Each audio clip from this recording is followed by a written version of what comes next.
Bab 4. Praktik lintas bidang.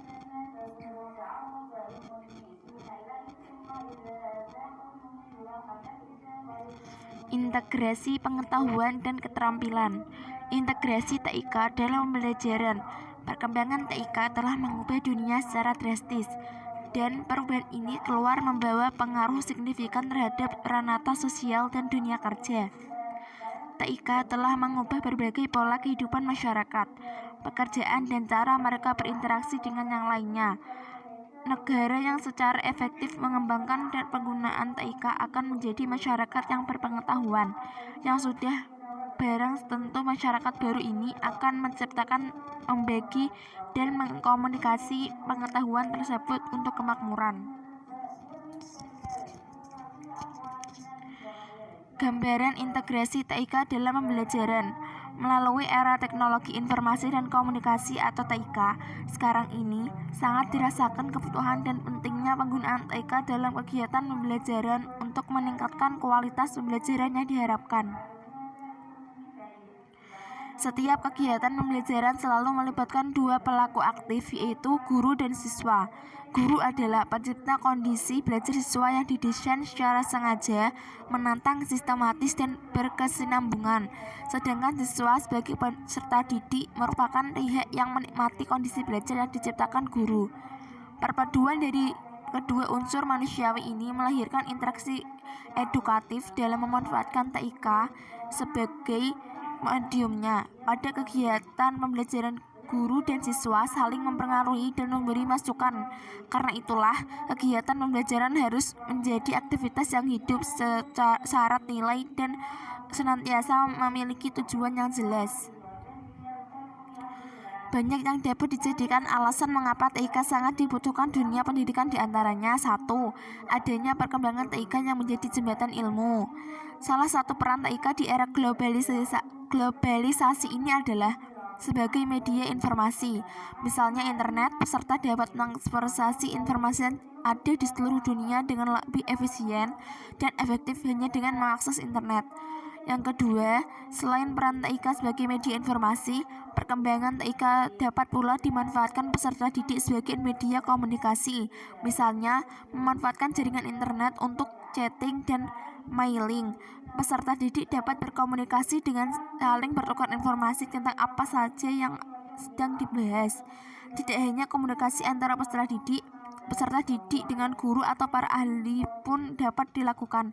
Dengan cara ini, peserta didik akan dengan cepat mendapatkan ide dan pengalaman dari berbagai kalangan. Keuntungan. Dalam perspektif UNESCO, fungsi TIK dapat berperan sebagai alat dan sebagai subjek. Memperkenalkan TIK dalam pendidikan atau pembelajaran sebagai alat akan membuat informasi semakin cepat diakses, lebih murah, dan lebih mudah. Dalam hal tertentu, TIK di dunia pendidikan dapat membuat pendidikan lebih mudah terjangkau dan meningkatkan kualitas pendidikan. Integrasi TIK dalam pendidikan. UNESCO memaparkan bahwa akses dan keterjangkauan pendidikan terhadap TIK akan mampu membuat pendidikan lebih baik karena akses terhadap informasi meningkat. Kerugiannya 1. Kemajuan TIK juga akan semakin mempermudah jadinya pelanggaran terhadap hak atas kekayaan intelektual atau HAKI karena semakin mudahnya mengakses data dan menyebabkan orang yang bersifat plagiatis akan melakukan kecurangan. Yang kedua, walaupun sistem administrasi suatu lembaga pendidikan bagaikan sebuah sistem tanpa celah, akan tetapi terjadi suatu kecerobohan dalam menjalankan sistem tersebut akan berakibat fatal. Yang ketiga, salah satu dampak negatif televisi adalah melatih anak untuk berpikir pendek dan berkonsentrasi dalam waktu yang singkat atau short span of attention. Yang keempat, penerapannya membutuhkan biaya yang relatif besar. Yang kelima, rentan terhadap penyalahgunaan fungsi.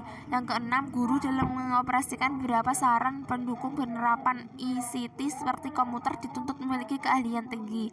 Yang ketujuh, sulit diterapkan di sekolah yang kurang maju yang pada umumnya terdapat di pedesaan. Tantangan Integrasi teknologi di dunia pendidikan tidaklah menyasar pada satu objek yang tunggal, melainkan integrasi harus melibatkan pendidik, peserta didik, pengelola sekolah, dan staf pengelolaan pendidikan. Pendidik dengan peran strategis harus lebih awal membudidayakan teknologi dalam proses profesinya.